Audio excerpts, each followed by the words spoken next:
It is one of the longest single-span arch bridges in the world. And it's actually one of the more iconic things to see in the park. There was an easy-to-miss sign, as in one that fell on the ground, was laying on the ground, but says, "Do not park on the road." After the hike, we actually went to the Canyon Rim Visitor Center. And it's a great starting point. You can snag a classic park map, get your stamp if that's something you collect. I'd say a very iconic drive, very interesting, as you cut down 1,000 feet with a bunch of switchbacks. It's only one lane, so you're one way. Once you start, you keep going. And then, because no trip to West Virginia apparently is complete without a stop at Tudor's Biscuit World.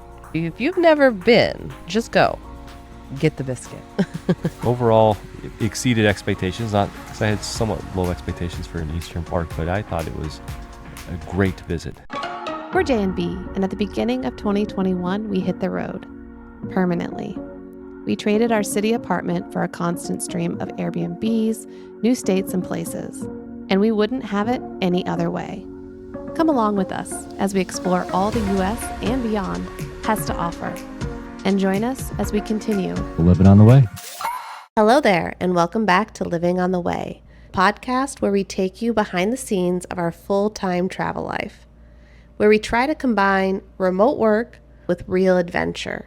And on this episode, we're getting one closer to our goal, seeing all 63 U.S. national parks.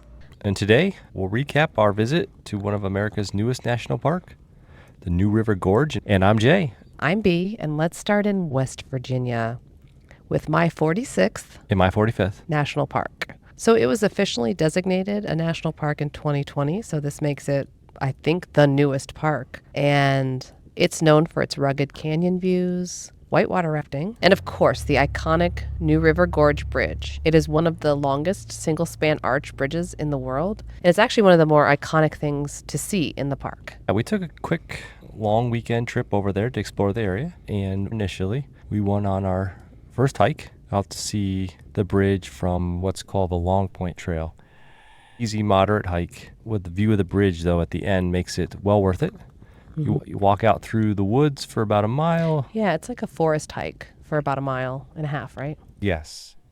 And then when you get down to the very end, you walk out on some rocks, and you're about midpoint on the bridge, and you can get a good feel for it, both the gorge and then the bridge that they built in 1977. You really see the scale of the bridge, I think, from that view. Yeah, it's very large.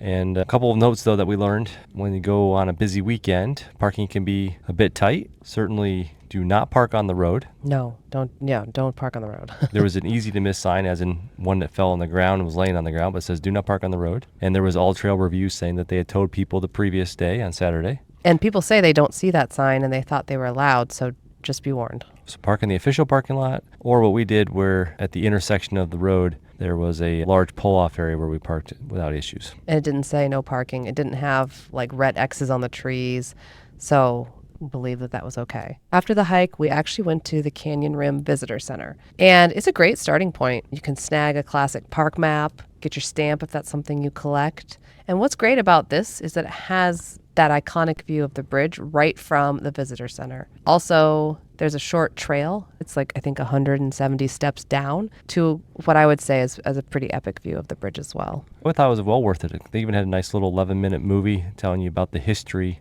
of the gorge and how it came to be and why they made it into a national park. And Jay loves to watch the movies at the national parks. So how would you rank that movie as far as the ones you've seen? Is it like newer, older? I don't tend to watch them. He just gives me the recap and gives me the facts throughout the day. But what would you say? Yeah, it was a good one. It was succinct and very fact-based to tell you why the area formed, which I was very curious to know how the gorge had formed and why coal was there, which is the main resource of the area during the 1800s and early 1900s. So overall, very informative and very well made. From the Canyon Rim Visitor Center, we drove to what I think was one of our favorite of the whole trip. It hadn't made a lot of the top 10 lists we had read going into it, but certainly one of our top two things would definitely be to do the Fayette Station Road Drive, which, leaving the visitor center, is just around the corner. A right and a right go down a small lane road to some of the trailheads, but one of the roads branches off, and you can take the road that used to be how folks crossed over the gorge back before they built the new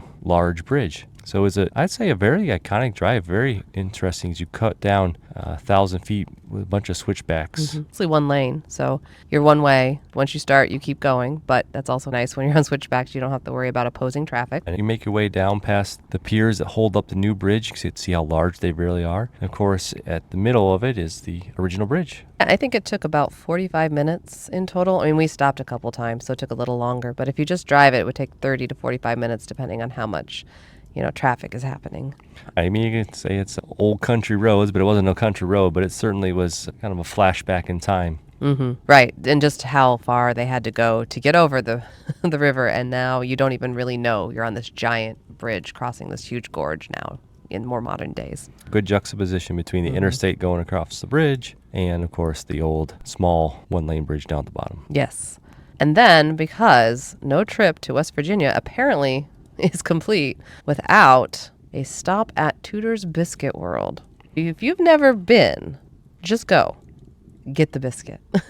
They have many different ways to make it: biscuit sandwiches or biscuit and sausage and gravies, but it's a chain, small chain. That originated in West Virginia. But we think it's very delicious. We grabbed some biscuits and went back to the visitor center and sat with the view and ate our biscuits. Absolutely. So there's several trails around the area and very lush. And at times we felt like we were in the tropics just because how green they were at the end of May timeframe.